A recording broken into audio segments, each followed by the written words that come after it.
이제 주님의 은혜로 구원을 받아 새롭게 신앙생활을 하게 되었으니 주 뜻대로 더욱 살기를 원합니다. 어떻게 살아야 할지 새신자 말씀을 통하여 또 한 주 한 주 배워가는 말씀을 통하여 더욱 주님을 알아가고 교회 안에서 생활을 알아가기를 간절히 기도합니다. 우리에게 또 밝은 말씀, 밝히 가르쳐 주시는 말씀을 통하여 더욱 어떻게 행해야 될지를 알려주시옵소서. 부족한 입술이 오늘 하나님의 말씀을 증거합니다. 꼭 필요한 말씀이 증거될 수 있도록 주님 인도하여 주시옵소서. 함께 말씀을 듣는 귀한 우리 새신자분들 또 형제 자매님들에게 주님께서 은혜와 축복을 더해 주시옵소서. 우리를 사랑하시는 또 구원해 주신 예수님 이름으로 기도드렸습니다. 아멘. 예, 다 같이 사도행전 7장 말씀을 찾도록 하겠습니다. 사도행전 7장입니다. 사도행전 7장 37절 38절 말씀을 우리 같이 한번 읽어보도록 하겠습니다. 사도행전 7장 37절 38절입니다. 같이 읽겠습니다. 이스라엘 자손을 대하여 하나님이 너희 형제 가운데 나 같은 선지자를 세우리라 하던 자가 곧 이 모세라. 시내산에서 말하던 그 천사와 및 우리 조상들과 함께 광야 교회에 있었고 또 생명의 도를 받아 우리에게 주던 자가 이 사람이라.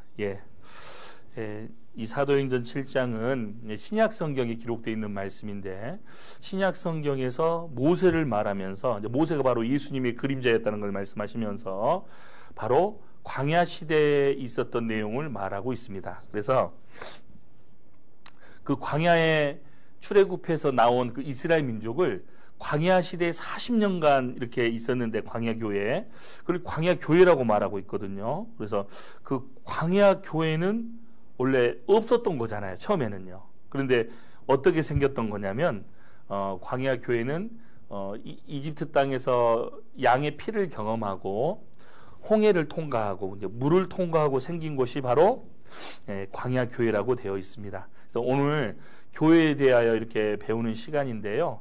특히 광야 교회, 또 참된 교회가 어떤 교회인지를 한번 배워보도록 하겠습니다. 제가 이 앞에 이거 좀 만들어 봤어요. 새신자 말씀 참된 교회 할 때 교회당 안에 사람들이 이렇게 있잖아요. 그래서 보니까 이게 참 마음에 들더라고요. 교회당 딱 교회를 딱 치니까요, 뭐 건물들이 나오는 거예요. 네, 교회는 건물이 아닙니다. 이 사람들이 이렇게 구원받은 사람들이 모여 있는 곳을 이 교회라고 하는데요. 앞에 보시면 교회라는 뜻이 어원이 에클레시아라는 어원을 가지고 있어요. 이게 이제 구원받은 물이 따로 빼어낸 물이라는 거거든요. 인터넷 사진 보니까 이런 사진이 교회더라고요. 이거는 교회당이라고 하는 것이고 실제 교회당이라고 하는 것이고, 이렇게 제가 이번에 담당하는 교구 형제 자매님들과 같이 식사하고 교제했던 내용을 사진으로 찍어봤는데요.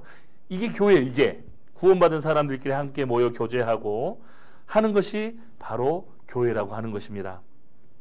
그래서 우리는 교회라는 것을 오해하시면 안 될 것 같습니다. 아, 교회 크다, 교회 많다, 뭐 교회가 웅장하다, 이거는 좀 잘못된 표현이라고 말할 수 있고요. 교회는 사람을 말하는 겁니다. 아키뽀와 그의 집에 있는 교회, 이런 식으로 성경은 교회를 사람들이 모여 있는 것이라고 말하고 있거든요. 그래서 2000년은 교회 시대라고 말하고 교회가 이루어져가는 시대라고 말하고 있습니다. 그래서 우리 구원받고 난 이후 첫 번째로 알아야 될 게 바로 교회가 무엇이냐 이 말이에요. 교회. 그래서 가장 중요하고 정확하게 알아야 되는 것이 바로 교회인데, 교회를 잘 아느냐 모르느냐에 따라서 그 사람의 신앙생활의 운명이 달라지는 것입니다. 한 사람의 신앙이 성공하고 성공하지 못하는 게 교회를 어떻게 알고 있느냐가 참 중요한 겁니다. 이스라엘 민족은요, 이 광야 교회가 이런 모습이거든요. 원래 광야 교회는 없었습니다. 없다가 양의 피를, 좀 전에 말했지만 양의 피를 경험하고 홍해 바다를 통과해서, 즉 홍해 바다를 통과하는 모습은 세례의 그림자라고 성경에 말하고 있거든요. 그래서 이 교회라는 곳은요, 광야 교회를 알아야지만 신약 시대 교회를 조금은 이해할 수 있는 거예요. 그래서 이스라엘 민족은 양의 피를 경험하고 홍해 바다를 통과해서 실제 교회가 형성이 된 겁니다. 지금 모세가 이스라엘 민족을 이렇게 구출해 내기 위해서 이집트 땅에 10가지 재앙을 내린 건 다 아시죠? 전도 집회 때 배우셨죠? 그래서 처음에는 이렇게 재앙을 나일강을 피로 바꿔버리고 쭉 개구리, 이, 파리, 악질 이런 재앙을 순서대로 했다가 마지막에는 장자 죽는 재앙으로 이집트 파라 왕의 두 손을 다 들게 하고 나오게 됩니다. 그게 바로 양의 피를 경험하게 한 거거든요. 이 빨간색 글씨만 딱 보시면요. 내가 피를 볼 때 너희를 넘어가리니 재앙이 너희에게 내려 멸하지 아니하리라.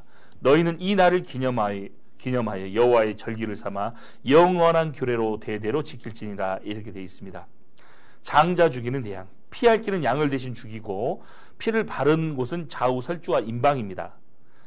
바로 이런 곳입니다. 좌우 설주와 임방에 이렇게 발랐습니다. 피를 볼 때 넘어간다. 즉 이집트 땅에 있을 때 이스라엘 사람들은 장자 죽는 재앙을 피할 수 있는 길은 양의 피를 경험했을 때, 양의 피를 실제 발랐을 때 그 재앙이 넘어갔습니다. 이 영상 한번 보시죠. 죄송합니다. 우선 다시 한번 설정을 잡겠습니다. 예.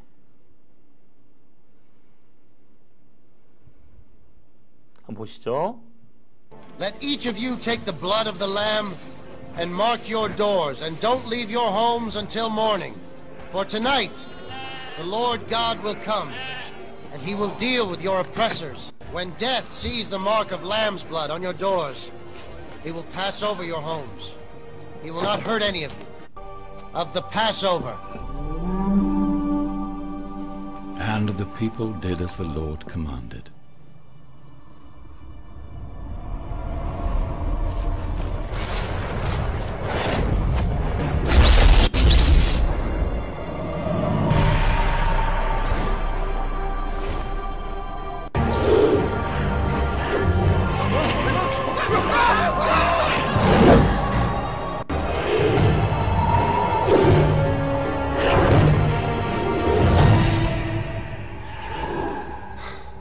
Death has just passed us by. Thank God. Yes. But pity the firstborn of Egypt. And at midnight it came to pass, as Moses said, all the firstborn of Egypt were struck. 문에 피가 묻혀 있는 곳은 안전했다. 영상에도 이렇게 말하고 있죠. 즉 이스라엘 민족 피를 경험하고 실제 피를 발랐을 때 그때 심판이 넘어갔다고 합니다. 그걸 유월절이라고 합니다. 이스라엘 민족은 유월절을 경험하고 홍해 바다를 통과했고 그래서 교회의 모습이 된 거라고 성경이 말하고 있습니다. 이렇게 통과했죠. 그래서 십자가 대형으로 진을 꾸리게 되고 이 중앙에는 바로 뭐가 있었냐면 성막을 지어놓고 있었던 거예요. 그래서 이게 바로 광야교회의 모습입니다. 그래서 광야교회는 홍해바다를 통과하고 양의 피를 경험했을 때 생긴 거라는 거 아시겠죠? 이게 뭘 말하냐면요. 이게 신약 시대에는 무엇을 의미할까요? 양의 피가. 양의 피는 무엇을 의미하냐면요. 바로 예수님의 그 대속의 사역, 구원의 피를 상징합니다. 예수님이 우리를 위해서 피를 흘려주시고 죽어주셨잖아요. 그로 말미암아 우리가 구원을 받아서 그 심판을 면하게 되었다는 것을 알려주는 것입니다. 그리고 침례의 그림자, 물속에 들어갔다 나오는 그림자가 홍해바다를 통과하는 건데 구원을 받고 바로 우리는 침례를 받아야 될 것을 말해주고 있어요. 저는 이제 구원을 1992년 8월 7일 날 받았고 침례는 8월 8일 날 받았습니다. 그래서 좀 오래됐죠. 30년은 안 돼, 지금 30년 가까이 됐는데 그때 제가 구원을 받았어요. 구원을 받고 바로 침례를 받았기 때문에 양심에 거리끼는 것은 없었거든요. 근데 마치 이와 같아요. 구원은 받았습니다. 근데 세례, 즉 침례를 받지 않는다면 그건 하나님의 명령을 어긴 것이기 되기 때문에 자꾸 걸릴 거예요. 당연히 지옥 가는 건 아닙니다. 그것 때문에. 마치 합법적인 결혼 생활은 하지 않고 동거 생활만 하고 있으면 자꾸 부부지만 양심에 걸릴 수 있잖아요. 그래서 만인들 앞에서 이 사람이 내 남편이고 내 아내요 이렇게 말할 수 있어야 되는데 자꾸 그냥 멀리 동거하면 그것이 법적으로는 부부일지 몰라도 혼인신고는 했을지 몰라도 만인들 앞에서 결혼식을 올리는 것도 다른 의미거든요. 우리가 주님과 함께 결혼식을 올리는 것이 쉽게 말하면 그 침례식이에요. 그래서 침례는 다 받으라고 하셨습니다. 그래서 침례의 의미가 뭐냐면 물속에 들어갔다 나오는 것이라고 말할 수 있어요. 침례가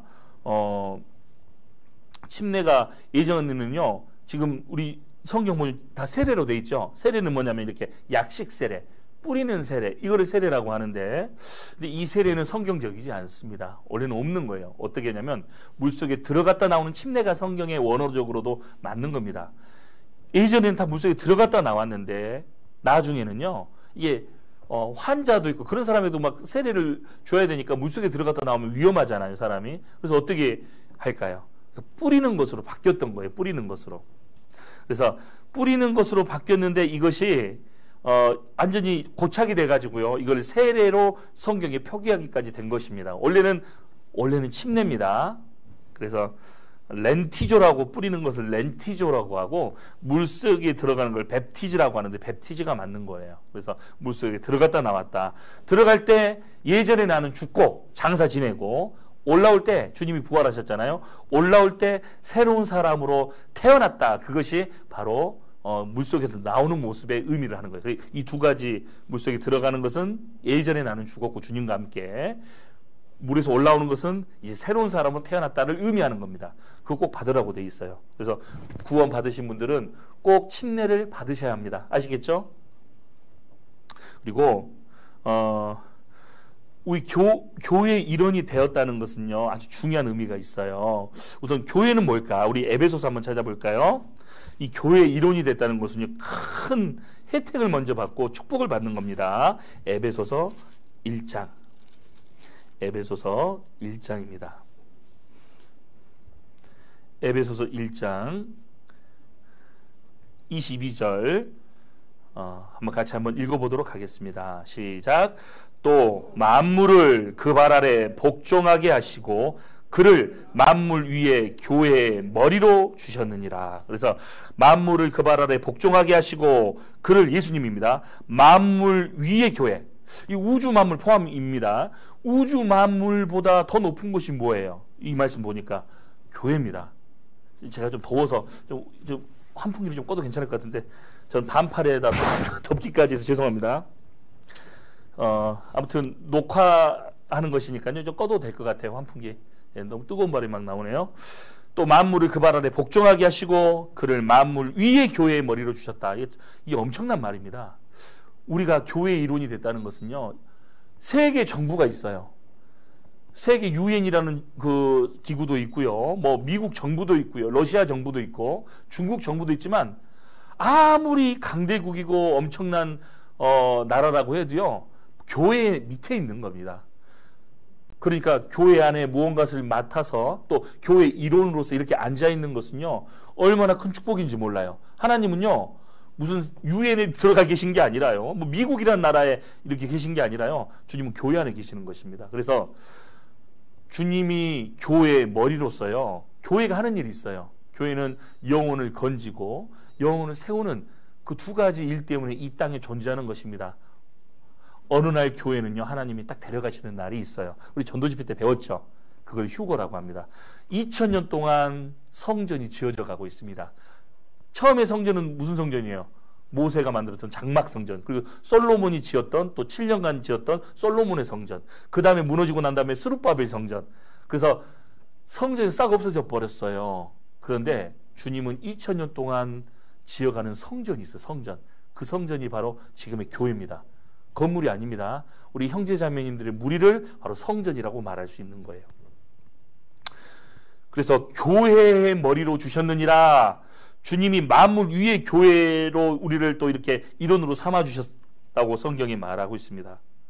그래서 우리는요, 하나님께 감사해야 될 게 너무나 많은 거예요. 내가 교회의 일원이 되었다니, 내가 이 가운데 구원만 시켜주셔도 감사하는데 주님의 몸된 교회의 지체로서 있다니, 우리는 역사 무대의 주인공이 된 것입니다. 실제 그 교회의 일원이 되었다는 것은요, 진짜 역사 무대의 주인공이 된 거예요. 우리 정치가들이 막 우리나라 정치가가 해외에 나가서 막 외교하고 하는 게 역사 무대의 주인공 같죠. 천만의 말씀이에요.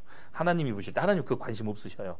하나님이 관심 있으시는 거는요, 사람 자체에 관심이 있으시고, 그리고 그 사람이 어떻게 구원받는지 그것에 관심이 많으십니다. 우리는 세상 사람들을 보기에 유명한 사람들이 아닙니다. 가진 것도 없습니다. 마음이 가난하고 또 솔직히 잘난 것도 없어요. 그런데 하나님이 귀중하게 보시는 거거든요. 왜 귀중하게 보실까요? 먼저 사람이기 때문입니다. 두 번째는요, 진리를 찾는 사람이었기 때문에 귀중하게 보시는 겁니다. 우리는 실제 사람이고 그래서 귀한 존재고, 그 다음에 진리를 찾았기 때문에 귀중한 존재가 된 거예요. 그러니까 우리보다 더 유명한 사람은 없는 거예요. 알고 보면요. 저도 이 자리에 여러분들을 이렇게 말씀을 전하는 위치에 있지만 저도 여러분들과 똑같은 형제입니다. 그냥요. 하나님께서 교회 안에 뭐 목사는 계급처럼 이렇게 만들어 놓은 게 아니고요. 우리 형제 자매님들을 위해서 목사라는 위치, 집사라는 위치 이렇게 만들어 놓으신 게 있는 거예요. 그것은 계급이 아닙니다. 그냥 형제 자매님들이 다 주님이 실제 이렇게 챙기시고 기르시거든요. 좀 더 원활하게 하기 위해서 그렇게 교회 안에는 그런 직분 제도를 만들어 놓은 게 있습니다. 계급 제도가 아닙니다. 천주교 신부처럼 천주교 신부를 통해서 하나님을 만나고 그거 아닙니다.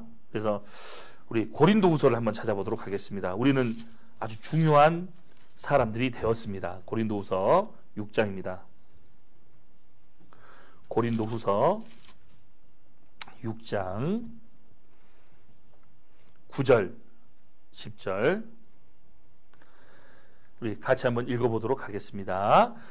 무명한 자 같으나 유명한 자요, 죽은 자 같으나 보라 우리가 살고, 징계를 받는 자 같으나 죽임을 당하지 아니하고, 근심하는 자 같으나 항상 기뻐하고, 가난한 자 같으나 많은 사람을 부요하게 하고, 아무것도 없는 자 같으나 모든 것을 가진 자로다. 아무것도 가진 것이 없지만 모든 것을 가진 사람이라고 말하는데 이유는 뭘까요? 우리가 만물 위에 교회 안에 소속되어 있고 그 안에 실제 우리가요, 이 교회를 은행이라고 하잖아요. 은행. 그리고 장사하는 곳이라고 하거든요. 영적으로. 이곳에서 하루에 수익을 얼마나 많이 내는지 몰라요. 교회에 있는 이유 하나만으로도요, 엄청난 투자가 된 겁니다. 실제. 우리는 이 땅에는 별로 소망이 없는 사람이에요. 우리의 소망은 영원한 천국이고 주님이고 천국이잖아요. 그것을 말하는 거예요. 무명한 자 같으나 유명한 자. 하나님 보실 때 유명한 사람이 유명한 사람이잖아요. 맞죠? 그래서 우리 각자는요 다 유명하신 분입니다. 저도 포함해서 저도 유명한 사람이라는 것이 안 믿겨지지만 굉장히 유명한 사람이라고 성경이 말하고 있습니다. 하나님은 구원받은 사람 한 사람 한 사람 다 기억하십니다. 대신에 구원받지 않는 사람은 내가 너희를 도무지 알지 못하니, 주님은 모르십니다. 그 사람을요. 나 그래도 빌보드 차트에서 1등 했던 어떤 사람이에요. 모르십니다. 주님은요. 나를 떠나 영원한 멸망으로 가라고 말하실 겁니다. 나 유명한 목사였습니다. 주님 모르십니다. 거듭난 목사면 몰라도 유명한 목사 모르십니다. 목사님. 하나님은 모르십니다. 유명한 기독교인 모르십니다. 주님은 구원받은 사람을 아시는 거예요. 무명한 자 같은 유명한 자요, 죽은 자 같으나 보라 우리가 살고. 우리는 이 세상에서 솔직히 또 대부분 가난한 사람이 구원을 받거든요. 가진 것 없는 평범한 사람이 구원을 받고, 또 부자여도요 마음이 가난하신 분 중에 구원을 받는 사람이 간혹 있습니다. 그런 분들을 위해서 주님이 이렇게 예비하신 게 교회라는 거예요. 그래서 교회의 일원이 된 건 굉장히 중요한 것입니다. 그리고 한번 생각해 보시죠. 이렇게 광야 교회를 이렇게 만드셨어요. 처음에 나올 때는 오합지졸이었습니다. 아무튼 뭐 그냥 엄격길에 나온 거예요. 이스라엘 민족도 여기까지 재앙 맞는 것을 보면서 야, 하나님 살아 계시네, 하나님 계시네 하고 모세를 따라 나왔잖아요. 그러니까 뭐 질서 정연하게 나온 게 아닙니다. 그냥 오합지졸로 나온 거예요. 그리고 하나님이 그 오합지졸이고 주인공이었습니다. 화려했던 때는 이 어떻게 보면 보잘것없는 노예였던 이 히브리 민족이 바로 역사 무대의 주인공이었던 것처럼 우리가 마찬가지 교회가 세상 사람들이 보기에는 막 비난하고 보잘것없어 보이잖아요. 특히 기독교 안에서 우리 교회는 더 초라하게 보일 수 있어요. 그런데 우리는 주님께서 가장 귀하게 보는 사람들입니다. 주님이 왜 이렇게 사람들을 이렇게 나오게 했을까요? 왜 양의 피를 경험하게 하고 홍해바다를 통과하게 했을까요? 이유가 있어요. 우리 출애굽기 한번 찾아보도록 하겠습니다. 출애굽기 29장 45절 46절입니다. 출애굽기 29장 45절 46절입니다. 같이 한번 읽어보도록 하겠습니다. 내가 이스라엘 자손 중에 거하여 그들의 하나님이 되리니 그들은 내가 그들의 하나님 여호와로서 그들 중에 거하려고 그들을 애굽 땅에서 인도하여 낸 줄을 알리라. 나는 그들의 하나님 여호와니라. 참 중요한 말씀이죠. 교회라는 이 광야 교회잖아요. 이게 그러니까 교회의 모습입니다. 광야 교회를 왜 만드셨냐 하나님께서. 다른 게 아닙니다. 나는 너희들과 같이 살려고 너희들을 구원해낸 여호와니라 이렇게 말씀하고 있잖아요. 그럼 신약 시대 우리 교회를 왜 만드셨을까요? 하나님께서 우리랑 살게 하기 위해서 그렇습니다. 이 땅에서도 살고요, 영원한 곳에서도 살기를 하나님은요 처음부터 계획하셨던 거예요. 그러니까 하나님 우리랑 늘 가까이 있고 싶고 늘 우리를 어루만지고 싶고 사랑하는 사람하고는요 늘 얼굴만 보고 있어도 너무나 행복하잖아요. 그렇죠? 그러지 않나요? 아무튼 그럴 거예요. 우리 뭐 사람의 사랑은 식어지기 때문에 그런 감정이 예전에 있었지. 그럴 수 있거든요. 그런데 하나님은요 변함이 없으셔요. 하나님의 사랑은 끊임이 없습니다. 나는 변할지 몰라도 하나님은요 늘 우리와 함께 거하기를 원하셔요. 카페 보면 서로 연인들끼리 서로 얼굴 마주보면 있는 거 저도 자주 보는데요. 참 좋을 때다 그러거든요. 그런데 그런 거 보면서요 하나님도 마치 저런 모습으로 우리를 이렇게 원하지 않으실까? 즉 서로 얼굴 마주대고 얼굴만 바라보고 있어도 행복한 것. 하나님과 우리 사이가 마치 그와 같을 거라고 생각합니다. 하나님은 하나님 말씀을 이렇게 들을 때요 서로 얼굴을 마주 보면서 카페에서 이렇게 남녀가 이렇게 있는 모습처럼요 서로 그냥 너무 좋아가지고 이렇게 같이 있는 모습, 그 모습이 바로 하나님과 사람의 모습이라고 생각이 들어요. 그래서 나중에 그 사랑하는 사람이 정상적으로 사귀면 이제 결혼까지 가잖아요. 그런 거 보면서 결혼이라는 제도도 하나님이 만드신 거니까 그것을 보면서 우리는 또 하나를 많이 깨닫게 되는 것입니다. 하나님 우리랑 같이 살기 위해서 그런 거예요. 우리도 사랑하는 사람과 결혼해야 되는 거지 미워하는 사람과 결혼하지는 않거든요. 그렇잖아요. 자기가 사랑하는 사람하고 영원히 한평생을 살고자 하는 마음 세상 사람들도 있는데 하나님은요 우리랑 진짜 함께 살고 싶으셨던 거예요. 그래서 고린도후서에 이 말씀이 있습니다. 고린도후서 6장 한번 또 찾아보도록 하겠습니다. 고린도후서 6장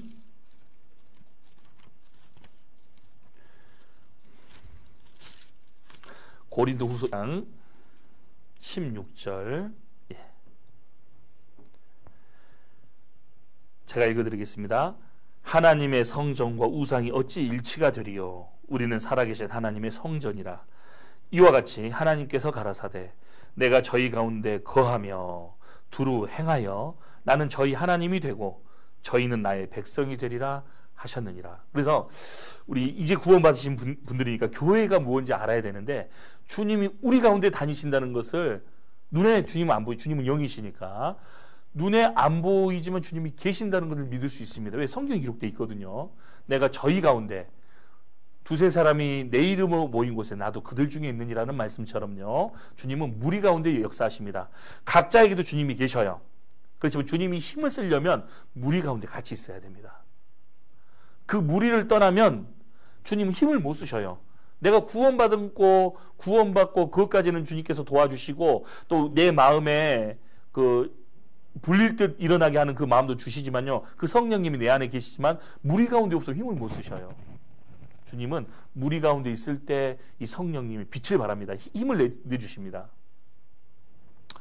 그래서 저희 가운데 복수를 썼죠. 저희들 가운데 두루두루 행하고 계십니다. 그리고 고린도후서 3장 옆에 있으니까 한번 찾아보시죠. 주님은 눈에 보이지 않지만요. 우리와 함께 계시다는 걸 알 수 있어요. 지금도 이 자리에 함께 계셔요. 믿음의 눈으로 바라보시면 실제 주님이 내 안에도 계시고 이 가운데도 계시고 다른 형제자매님들 속에도 계시고요. 그걸 느낄 수 있고 그렇습니다. 고린도후서 3장입니다. 17절 같이 읽어볼까요? 주는 영이시니 주의 영이 계신 곳에는 자유함이 있느니라. 이게 이런 두 가지 의미가 있는데 첫 번째는 이겁니다. 주의 영이 계신 곳에는 자유함이 있다고 말씀하셨잖아요. 그래서요, 실제 구원받은 사람도 교제를 좀 멀리하면요 마음에 문제가 있어요. 답답한 일이 있어요. 왜? 자기의 생각으로 신앙생활을 하려고 하니까 잘 안 되거든요. 그런데 답답하다가 이 교제 가운데 딱 오면요 뭔가 마음이 풀리는 것이 있어요. 그 다음에 그래서 세상 개 모임이나 무슨 모임을 가도 전혀 안 바뀌잖아요. 마음이 안 바뀌거든요. 뭐 웃을지는 모르겠지만 뭐가 근본적으로 바뀌어서는 안 나오는데 교제 가운데 있으면 참 놀라운 것은 주님이 계셔서 그런지 몰라도 이 마음이 풀립니다. 실제 그 묶였던 마음이 자유함을 가지게 되거든요. 그게 교제의 힘이에요. 교회의 힘입니다. 그것이. 주님이 계신 곳에는 자유가 있습니다. 또 하나 의미가 있어요. 이건 뭐냐면 내가 주님을 자유롭게 움직일 수 있도록 해주셔야 되는 것도 있는 거예요. 내가 하나님을 제한할 수도 있는 겁니다. 구원을 딱 받았어요. 이제는 이 몸을 의의 병기로 사용하기를 주님이 원하시잖아요. 로마서 말씀처럼 의의 병기, 정의의 병기, 그리고 복음을 전하는 병기, 그 무기로 쓰기를 원하셨는데 죄의 병기로 자꾸 쓰면요 하나님이 슬퍼하시고 근심하십니다. 그러면 주님이요 자기 뜻대로 자꾸 살려고 하면 주님이 자유롭게 움직이지가 못해요. 나를 통해서 주님이 자유롭게 복음을 전하고 싶으신 게 있는 거거든요. 나를 통해서 주님이 영광 받으시는 것이 있는 것이거든요. 그런데 내가 그 자유를, 주님의 자유를 제한해버리면요, 주님의 능력을 제한해버리면요 주님이 못 움직이십니다. 주님이 콩콩 묶여있는 상태가 돼버려요. 그러면 주님이 나를 통해 역사하지 않습니다. 그리고 결국에 나만 손해요. 다른 사람을 통해서 역사하십니다. 이게 그 말씀의 의미도 되는 겁니다. 두 가지가 있다는 거 배우셨죠? 첫째는 주님이 계신 곳에는 정말 뭔가 뻥 뚫리는 자유함이 있고 뭔가 구속이 됐다가 뻥 뚫린 자유함이 있고, 둘째는요 주님이 자유롭게 움직일 수 있도록 그 힘을 받아서 자유롭게 거닐 수 있도록 해주셔야 됩니다. 주님이 역사하는 곳에는요 정말 구원의 역사가 있고 새롭게 일꾼이 세워지는 역사, 이 두 가지가 분명히 있거든요. 그리고 우리가 또 하나 배워야 될 거 있습니다. 이 창세기를 보면요 이 지구가 아주 혼돈한 지구였는데 1일차, 2일차, 3일차 이제 시간이 지나가면서 6일차 때 완벽히 완성이 되고 나중에는 어떻게 되죠? 주님이 안식하시잖아요. 그 모습은 아주 우리에게요 중요한 그 법칙을 알려주는 거예요. 주님은 성경 말씀에 한번 찾아보시죠. 고린도전서 또 옆에 있으니까 고린도전서 14장에 보시면요, 교회 안에서 하나 꼭 배워야 될 내용이 바로 질서입니다. 14장 33절입니다. 고린도전서 14장 33절 제가 읽어드릴게요. 쭉. 하나님은 어지러움의 하나님이 아니시오 오직 화평의 하나님이시니라. 모든 성도의 교회에서 함과 같이 여자는 교회에서 잠잠하라. 저희의 말하는 것을 허락함이 없나니 율법에 이른 것이 오직 복종할 것이요 만일 무엇을 배우려거든 집에서 자기 남편에게 물을지니 여자가 교회에서 말하는 것은 부끄러운 것임이라. 이거 내용 보니까 특히 이번에 구원받은 새신자분들은요 남녀 차별이 있네 그럴지 모르겠습니다. 아니에요. 그런 뜻이 아니고 이 내용은 뭐냐면요 하나님이 그 위치를 정해 주셨다는 것을 말하는 거예요. 교회 안에서 남자 위치, 여자 위치가 있는데 그러니까 형제의 위치, 자매의 위치가 있습니다. 하나님은요 궁창에는 새가 나르라. 그 새의 영역은 그 하늘이죠. 바다에는요 물고기가 살으라. 그 위치가 있잖아요. 그런 것처럼요 하나님이 질서를 잡아가시는 것이 창세기의 내용입니다.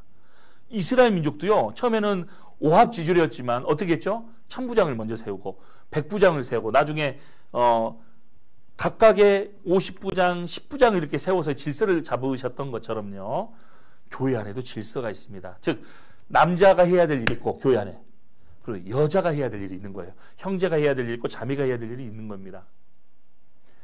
그래서 하나님은 그걸 말하고 있는 거예요. 근데 여자 목사 제도는 성경에서 허락된 것이 없는 것입니다. 여자가 목사가 된다는 것은요 그런 성경을 정면으로 위반하는 것도 되는 거예요. 여자는 위치상으로는 남자는 남자 중심으로 교회는 이끌어가게 돼 있는 겁니다. 여자는 보이지 않는 곳에서 도와주는 역할을 하라고 성경에 되어 있는 거예요. 교회 안에서 여자가 자꾸 말하는 것은요 남자들도 이렇게 형제들도 있는데 말하는 건 부끄러운 거라고 말하고 있잖아요. 그러니까 여자들은 할 일이 워낙 많아요. 교회 안에서 중요한 일이 어머니에 보셔요. 얼마나 바쁜지.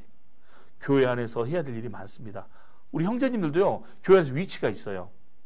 그래서 목사나 전도사나 이렇게 하는 것은요, 형제들이 해야 됩니다.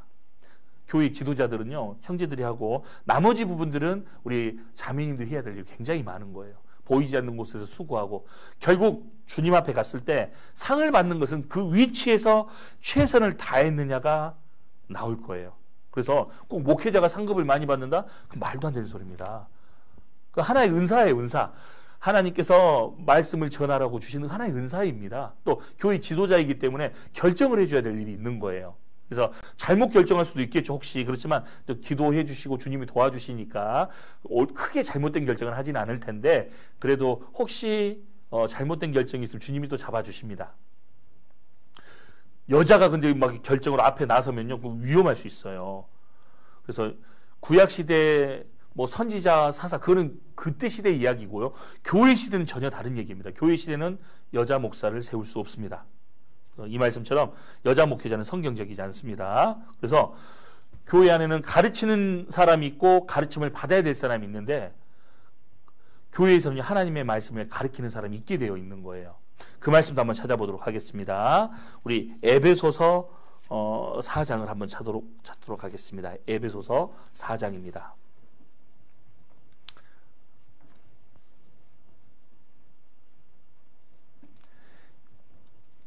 에베소서 4장 11절 12절 같이 한번 읽어볼까요? 그가 혹은 사도로 혹은 선지자로 혹은 복음 전하는 자로 혹은 목사와 교사로 주셨으니 이는 성도를 온전케 하며 봉사의 일을 하게 하며 그리스도의 몸을 세우려 하심이라. 그래서 우리는 계급이 아닙니다. 이 말씀 통해서 알 수 있는 것은, 예전에는요, 제사장을 통해서 하나님께 갈 수 있었잖아요. 예전에는요. 그래서 제사장이 대표로서, 이 이스라엘 민족의 대표로서 제사를 지냈고, 그들을 통해서 하나님을 이렇게 갈 수 있도록 통로가 연결되어 있었는데, 지금은 여러분들이 제사장들입니다. 왕 같은 제사장들입니다. 여러분들이. 실제 그렇게 성경에 말하고 있죠. 그래서 각자가 하나님께 직접 기도할 수 있고 직접 나아갈 수 있는 거예요. 우리는 뭐예요? 우리 목회자는 뭐냐면 성도님들에게 하나님 뜻을 더 올바르게 알려주고 하나님께 더 잘 나가라고, 알아서 잘 나가라고, 그 역할이 우리의 역할인 거예요. 그래서 성도를 온전케 하고 또 봉사의 일을 할 수 있도록 도와주는 역할이 우리가 하는 역할입니다. 그래서 올해 우리 전도인들하고 이렇게 쭉 누구 봉사나 어떤 분은 어떤 봉사를 시키고 그 의논하거든요. 그 일도 우리가 하는 거예요. 그리고 좀 더 일이 많으니까 또 우리 회장단도 있거든요. 각 회별로 청년회면 청년회, 은장회면 은장회, 봉사회면 봉사회, 어머니회면 어머니, 이렇게 크게 4가지 정도의 회별이 움직이고 있습니다. 그래서 그 회별에서 중요한 결정을 하는데 회장단이 따로 있어요. 그분들과 같이 의논해서 일꾼들을 세웁니다. 그래서 봉사의 일을 하게 하는 것이 우리 목회자가 해야 될 일이거든요. 그래서 좋은 적절하게 일꾼을 배치하는 것이 교회 일입니다. 그리고 가르치는 자, 목사와 교사, 똑같은 말입니다. 목사와 교사는 똑같은 말인데, 왜 이 사람들을 세웠느냐? 성도들이 온전해져야 되니까. 안 그러면요, 시들시들해지고 교회를 떠나버려요. 이렇게 목회자가 움직이지 않으면요, 교회는요 그냥 목회자 중심이 되어 있지 않으면 교제를 떠나버립니다. 실제 목회자가 없는 구원받은 무리들도 실제 있어요. 브레드린 처치라는 그 교회가 있긴 한데, 그들 보면요, 서로 우리 똑같은 형제고 자매다. 뭐 틀린 말은 아니지만 성경과 달라요. 성경은 목회자를 중심으로 하나가 되게끔 돼 있거든요. 싫든 좋든 우선 지도자를 세우라고 돼 있습니다. 그래서 사도와 선지자, 목사와 교사, 이게 그냥 있는 게 아닙니다. 모세가 없었으면요, 어떻게 이스라엘 민족이 출애굽해요? 그 리더자가 꼭 필요하다니까요. 그래서 주님은 이 땅에 오신 목적은요, 영혼을 건지고 그 다음에 일꾼을 세우려고 이 땅에 오신 거예요. 2가지 일 때문에 오신 겁니다. 우리 새신자 분들이요, 저도 새신자 먼저 선배로서 말씀드릴게요. 교회 안에 순종하면서 잘 배우잖아요. 잘 가르침을 받잖아요. 훌륭한 사람 됩니다. 그러면요, 주님께서 귀하게 사용해 주실 거예요. 나 같은 사람도 쓰임 받고 있는데 여러분들이 얼마나 귀하셔요. 그렇죠? 얼마나 귀하게 쓰임 받으실 수 있겠어요. 나 같은 사람도 뭐 쓰임 받고 있는데. 그래서 나를 너무 비약하는 건 아니고요, 그건 아니지만 우리 여러분들이 얼마나 귀한데 주님께 귀하게 다 쓰임 받을 수 있죠. 근데 대신에 잘 가르치고 이 위치를 떠나서는 안 돼요. 이 거룩한 무리를 떠나면요 절대로 쓰임받지 못합니다. 그리고 갈라디아서 6장을 한번 찾아보도록 하겠습니다. 갈라디아서, 고린도 후서 옆에 갈라디아서가 있습니다. 갈라디아서 6장입니다. 갈라디아서 6장에 또 이 말씀이 있습니다. 갈라디아서 6장 6절에 같이 한번 읽어볼까요? 시작. 가르침을 받는 자는 말씀을 가르치는 자와 모든 좋은 것을 함께하라. 그래서 성경에 보니까요, 말씀을 가르쳐주는 사람이 있고 말씀을 배워야 될 사람이 있는 거잖아요. 그렇죠? 그리고 디모데전서 5장도 한번 찾아볼게요. 디모데전서 5장 5장, 예, 신약성경 340페이지입니다. 디모데전서 5장 17절 말씀입니다. 같이 한번 읽어보도록 하겠습니다. 잘 다스리는 장로들을 배나 존경할 자로 알되 말씀과 가르침에 수고하는 이들을 더할 것이니라. 그래서 교회 안에는요, 목사와 교사를 주셨다는 말씀처럼 사도와 선지자는 없어요. 지금 사도와 선지자는 끝나고 뒤에 목사와 교사는 계속 세워지고 있습니다. 그래서 지금 목회자 중심으로 해서 교회가 하나가 되어가고 있는데, 중요한 거는 교회 안에 장로님들이 있죠. 서울중앙교회는요, 우리 뭐 장로님들이 계십니다. 몇몇 분 계시는데요. 광주교회도 계시고. 그런데 그분도 존경해야죠. 교회 어르신들이니까. 그런데요, 그들보다 어떻게 보면 배나 더 존경을 해야 될 사람이 누구냐면 전도인들입니다. 왜 그러냐면 그들 자체가 중요한 게 아니라요, 그들이 하고 있는 일이 중요한 거예요. 전도인들이 하는 일이 뭐예요? 이 말씀 맡고 있잖아요. 이 말씀에 대해서 자기 것이 되려면 저분을 싫어하고 미워하면요, 자기 게 안 돼버려. 그러니까 전도인을 막 판단하면서 아이고 말은 잘하네 그래 버리면요, 하나님 말씀이 자기 것이 안 되더라고. 그러니까요, 절대 어떻게 보면요, 그 사람 자체를 미워하는 것은 어쩔 수 없지만, 그건 어쩔 수 없죠. 미운데, 근데 그가 하는 말은 받아들여야 돼요. 이해되셔요? 다시 한번. 내 저분에게는 개인 감정이 있더라도 그거는 육신적인 거로 치부해버리고, 그래도 저분이 하는 말은 하나님의 말씀이면 그대로 받아들이면 되는 거예요. 뭐 말은 잘하네 그런 생각은 마귀가 주는 생각입니다. 그래서 처음부터요, 어떻게 하는 게 좋냐면요, 처음부터 존경하면 돼. 존경하면 실제 말씀이 들어옵니다. 말씀 좋다, 말씀 좋다고 생각을 해요. 그리고 그 말씀이 실제 능력이 있어지는 거예요. 사람이 말을 하죠. 그걸 사람의 말로 받으면 아무 유익이 없습니다. 성경 말씀을 전하는데 그것을 하나님의 말씀으로 받았을 때 진짜 자기에게 능력이 생기는 거예요. 왜? 내 안에는요, 말씀으로 먹고 사는 이가 있거든요. 누구예요? 성령님이거든요. 성령님은 말씀이 자꾸 들어오면요, 힘이 나고요, 실제 나를 움직일 수 있는 힘도 주셔요. 성령님이 힘을 받으려면요, 성령님은 말씀을 듣고 움직일 때 성령님이 실제 역사를 크게 하시거든요. 근데 말씀을 자꾸 판단하고, 내가 좋아하는 목사님이, 지금 새신자 때는 다 좋겠지만 시간 지나면요, 말투나 뭔가 이렇게 있어서요, 그게 싫어하는 분이 나타날 수도 있을지 모르겠어요. 그게 참 교회 안에는 그런 일이 없어야 되는데 그럴 수 있으니까 지금부터 제가 주의를 주는 겁니다. 그러지 말아라, 성경 말씀처럼 존경하라 이렇게 말하고 있잖아요. 판단하지 말라고 말하고 있잖아요. 고린도전서 4장에도 주님이 오실 때까지는 그 아무도 판단하면 안 된다고 말하고 있습니다.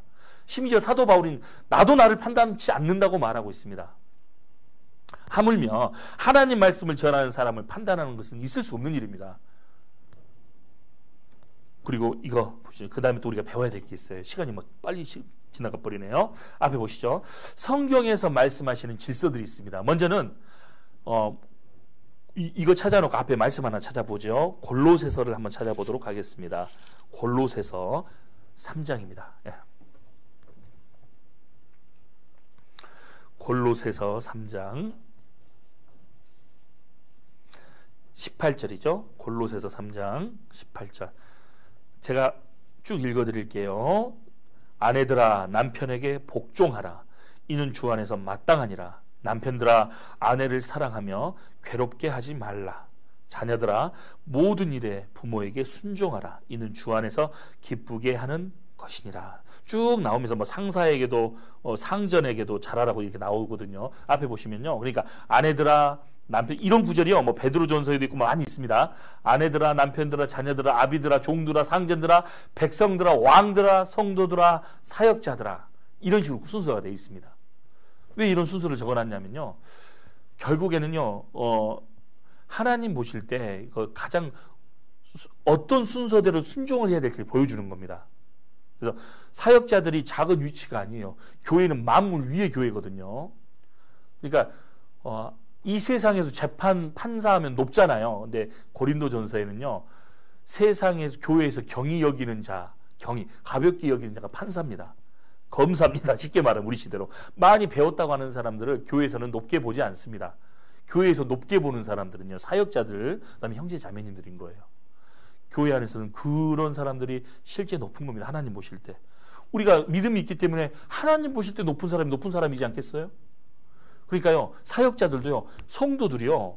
너무너무 어려워요. 전 개인적으로요. 왜냐하면 하나님이 높게 보시기 때문에 그렇습니다. 그러니까 무시하거나 그럴 수 없습니다. 왜? 하나님은 업신여기는요. 그 천사가 고발한다고 돼 있거든요. 하나님께. 이 믿는 소자 중에 작은 어린아이라 할지라도 구원을 받았다면요. 그 보호하는 천사가 일러 바친다고 돼 있어요. 그러니까 우리는요. 성도들에게 함부로 할 수 없습니다. 중요한 그 순서대로 돼 있는 거예요. 그래서 가정에서 먼저 순종해야 될 거.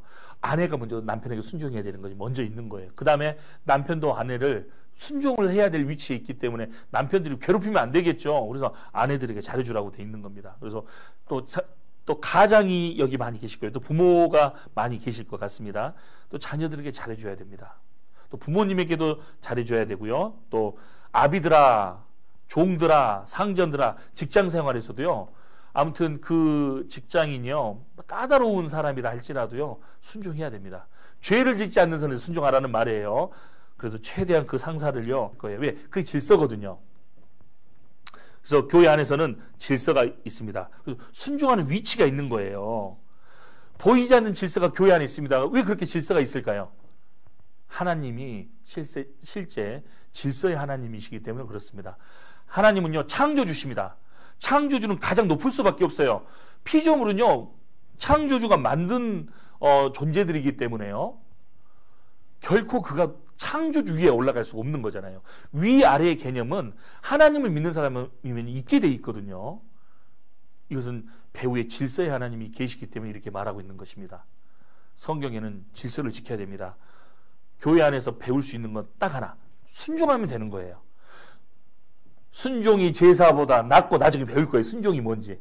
순종이 제사보다 낫고 아담과 하와가 제일 처음에 어겼던 죄가 뭘까요? 불순종. 절대 이 선악과를 따먹지 말아라 명령했는데 불순종한 거. 그러니까 뭐 어떻게 하면 돼? 순종하면 되는 거예요. 순종. 순종하는 사람에게 믿음이 있는 것입니다. 순종해야 됩니다.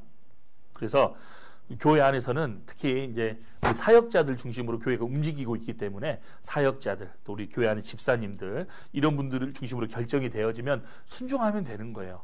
올해 구역장을 맡았다 하라. 네, 구역장 하겠습니다. 뭐 이제 새신자들에게는 아직은 해당이 안 되겠지만 시간이 지나면 교회 안에서 일을 맡기실 겁니다. 그러면 네, 배운 게 순종입니다. 우리 이런 말 청년들 많이 이렇게 알려주고 있거든요. 저도 청년 때 생각해 보면 배운 게 순종이더라고요. 순종. 그래서 저도 순종, 지금 제 위치에서도요. 순종하면서 살고 있습니다. 그래서 우리 베드로전서 5장도 마지막으로 한 번 더 찾아보고요. 마지막이라는 것은 너무 좋아하지 마세요. 순종과 질서에서 마지막이라는 겁니다. 아직 시간이 10분 좀 더 남았어요. 베드로전서 5장. 베드로전서 5장입니다. 예, 베드로전서 5장 5절 6절 우리 같이 한번 읽어볼까요? 같이 한번 읽어보겠습니다. 베드로전서 5장 5절과 6절입니다. 시작. 젊은 자들아 이와 같이 장로들에게 순복하고 다 서로 겸손으로 허리를 동이라. 하나님이 교만한 자를 대적하시되 겸손한 자들에게는 은혜를 주시느니라. 그러므로 하나님의 능하신 손 아래서 겸손하라.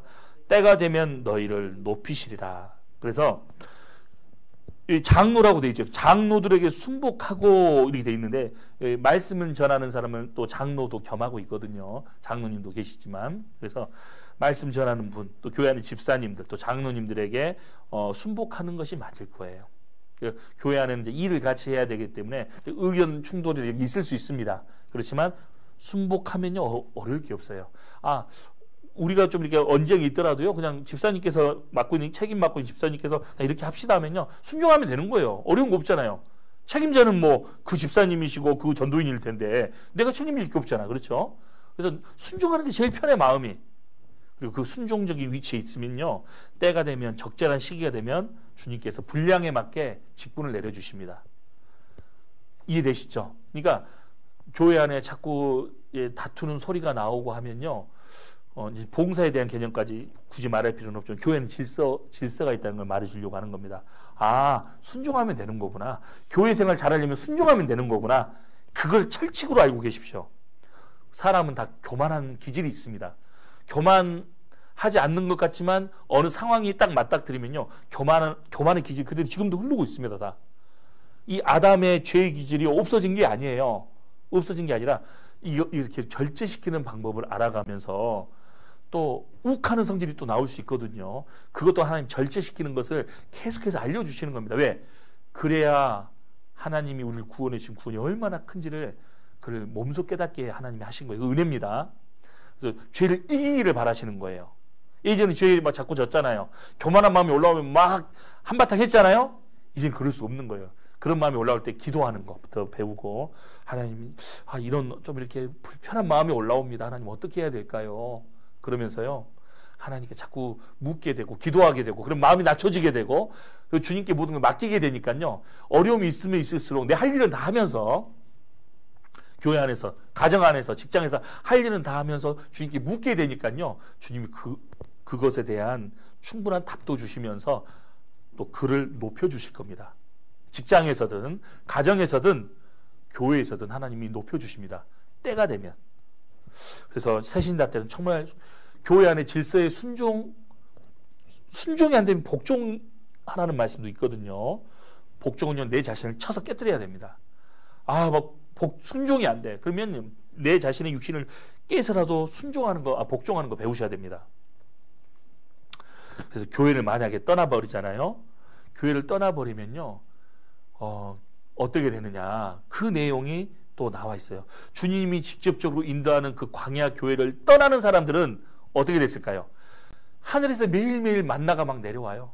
또 물에서 반석이 나와. 근데 만나를 처음에 하늘에서 이게 만나가 내렸다고 되어 있죠. 광야에서 아침 새벽에 딱 내리고 해가 뜨면 싹 사그라져 버렸습니다. 근데 그걸 항상 제때 먹고요 했던 사람이 힘이 있으니까요 구름 기둥과 불 기둥이 이렇게 옮겨갈 때 같이 따라갔었어요. 200만 명 정도 인원이 됐잖아요. 근데 그 음식을 제때 안 먹은 사람들은요 어떻게 됐냐면요 제때 만나를 먹지 않고 제때 물을 마시지 않는 사람들은요 귀찮아서 게을러서 안 먹은 거거든요. 어떻게 될까요? 뒤처져 버려요. 뒤처져 가지고 결국에는요 아말렉 족속이 잡아가 버렸습니다. 에서의 후손 아말렉 족속이 광야의 산적처럼 살았거든요. 그러니까 뒤처져 있는 이스라엘 민족 있으니까 싹 잡아가서 노예로 삼고 죽여버리고 그게 얼마나 비참한 일이 있었는지 몰라요. 그게 무슨 모습일까요? 만나는 말씀의 모형이에요. 매일 내려지는 말씀의 모형이고 반석은 성령의 역사를 상징합니다. 그 교회를 떠나면요 만나가 내리고 강물이 흐르는 성령의 역사를 떠나버리면요 아말렉이 잡아간다는 것은요 내 안에 아말렉 족속이 있다는 거 아십니까? 그게 바로 육신이라는 거예요. 육신이요 죽을 것 같아요 지금요. 근데 시간 지나면요 나 여기 있다고 잡으러 옵니다. 하나님 말씀 자꾸 듣기 싫어하고요 새신자 말씀 듣기 싫어하잖아요. 그러면 바로 육신이 잡으러 옵니다. 그리고 재밌는 거 쾌락적인 거 뭐 지루한 거 싫어. 말씀이 좀 지루한 것도 있잖아요. 근데 지루한 걸 이겨내는 그 마음 또한 사라져 버립니다.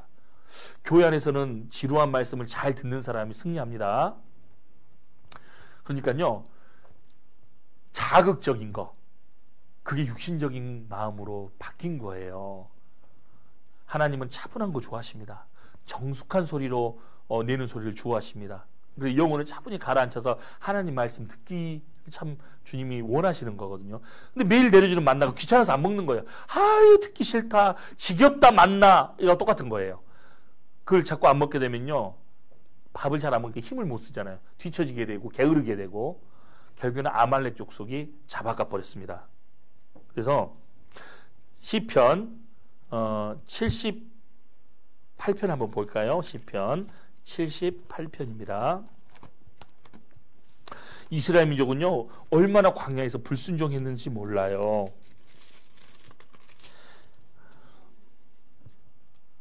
봐보세요. 78편 14절부터 제가 읽어드리겠습니다. 14절부터 78편. 낮에는 구름으로 온 밤에는 화강으로 인도하셨으며 광야에서 반석을 쪼개시고 깊은 수원에서 나는 것 같이 저에게 물을 흡족히 마시우셨으며 또 반석에서 시내를 내사 물이 강같이 흐르게 하셨으나 저희는 계속하여 하나님께 범죄하여 광야입니다. 지존자를 배반하였도다. 그래서 광야 교회의 모습을 보면요, 하나님의 마음을 너무너무 아프게 하고 그래서 징계로 많이 죽었다고 되어 있습니다. 32절 33절 한번 볼까요? 여기 보시면 30절부터 보십시다. 저희가 그 욕심에서 떠나지 아니하고 저희 식물이 아직 그 입에 있을 때 하나님이 저희를 대하여 노를 바라사 저희 중 살찐 자를 죽이시며 이스라엘의 청년을 쳐 엎드러뜨리셨도다. 그럴지라도 저희가 오히려 범죄하여 그의 기사를 믿지 아니하였으므로 하나님이 저희의 날을 헛되이 보내게 하시며 저희 해를 두렵게 지내게 하셨도다. 그래서 왜 그러냐면요, 이스라엘 민족이 맨날 만나를 먹으니까요 고기가 먹고 싶었던 거예요. 고기. 그래서요 어떻게 했냐면요, 실제 하나님이요 탐욕으로 막 자꾸 먹고 싶어 하니까 그래 고기를 내려준 겁니다. 그게 메추락입니다. 메추락이 약간 이게 병아리보다 좀 큰 모양이더라고요. 보니까 사진 보니까 그것으로 막 치킨도 해먹고, 쉽게 말하면 우리 시대로 살이 찐 거예요. 실제 많이 그 청년들이 많이 이렇게 먹었던 것 같아요. 그런데 하나님이 그런 사람을 탐욕으로 쓸어버리셨습니다. 징계로 죽이셨거든요. 그래서 그들이 징계로 참 많이 죽었어요. 원망하면서 달라고 했거든요. 고기 좀 먹고 싶다고. 그리고 우리가 이 박한 식물, 하나님의 말씀을 박한 식물이라고 하면서요 무시해버렸습니다. 그럴 때 그들에게 하나님이 징계가 내려왔습니다. 그들의 원하는 대로 다 해줬어요. 그렇게 쉽게 내버려 둔 겁니다. 그랬더니 그들이요 다 죽어버렸습니다. 그리고 징계의 모습이거든요. 그럴지라도 저희가 오히려 범죄하여 그의 기사를 믿지 아니하였다. 그러니까 구원받은 사람도 육신이라는 게 살아있기 때문에 얼마든지 주님을 배신할 수 있는 거예요. 그러니까 우리는요 늘 조심하면서 살아야 됩니다. 교제를 떨어지면 죽는다고 생각해야 돼요. 그래서 광야의 위험 요소가 이렇게 있습니다. 광야에는 불변과 정갈이 있죠. 이건 마귀의 그림자입니다. 또 아말렉 군대 육신의 그림자입니다. 또 중단 잡족, 교회 안에 거짓 청지를 또 말하기도 합니다. 그래서 우리는요 이런 무시무시한 위험 요소가 있으면서 우리는 세상을 살아가는 거예요. 그래서 거짓된 교리 조심해야 됩니다. 우리 교회 안에 이상한 소리 하면 진짜 이상한 소리인 거예요.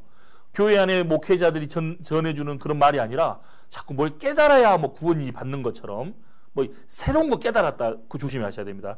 그런 말씀을 들으면 빨리 신고하셔야 되는 거예요.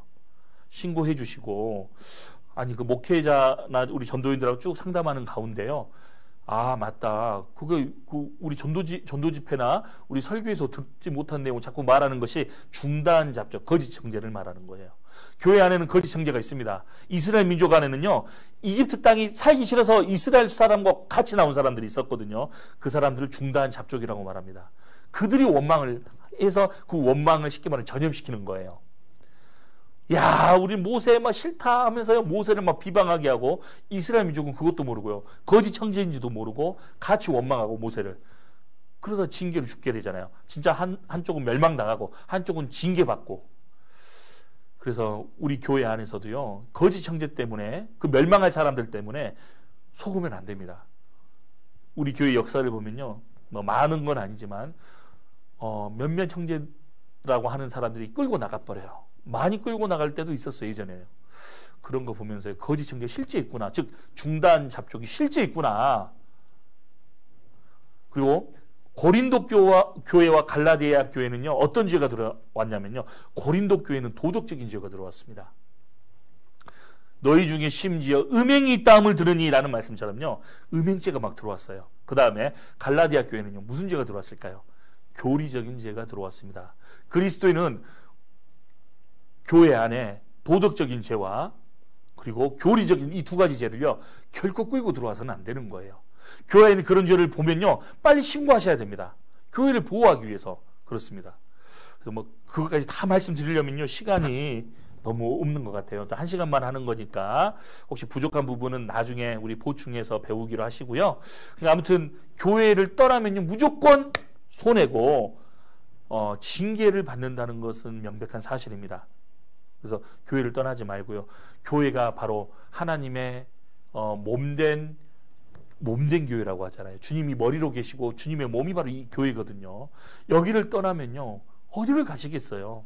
참된 양식과 평안은 어디서 구하시겠어요? 교회를 떠나면 그렇다니까요. 교회를 떠나면요 내 마음대로 살고 싶으면 좋을 것 같죠? 교제를 떠나서 돌아오신 분들의 얘기를 들어보면요 왜 내가 그때 교제를 떠났을까? 왜 그 사랑의 품을 떠났을까? 후회합니다. 그러니까 우리가 다짐을 해야 됩니다. 교회는 절대 떠나지 말자. 주님 오시는 그날까 나는 사고를 치더라도 좀 문제가 있더라도 교회 안에서 문제가 있어야지. 그래서 징계는 교회 안에서 받더라도 교제를 떠나서는 안 되는 거예요. 그렇게 다짐을 합시다 우리. 알았죠? 그래서 그렇게 하고 여기까지만 하겠습니다. 나머지 부족한 부분은 다음 강사님께서 채워주실 겁니다. 기도로 마무리하겠습니다. 은혜로우시고 자비로우신 아버지 하나님, 오늘 광야교회라는 주제로 또 참된 교회라는 주제로 이렇게 하나님에 대하여 배웠습니다. 교회가 무엇인지 주님 알려주셔서 감사드립니다. 부족한 부분은 다음 새신자 말씀 때 꼭 잘 배워 가르침을 받을 수 있도록 도와주시고 또 말씀을 전하시는 전도인에게도 힘과 용기를 주시옵소서. 이 말씀을 듣는 귀한 새신자, 우리 수원교회 새신자 형제 자매님들에게도 주님께서 위로와 또 함께 교제할 수 있는 기회를 또한 허락하여 주시옵소서. 주님 오시는 그날까지 그 한 명도 교제를 떨어지거나 잘못되지 않도록 주님 보호하여 주시옵소서. 우리를 구원하여 주신 예수님 이름으로 기도드렸습니다. 아멘. 수고하셨습니다.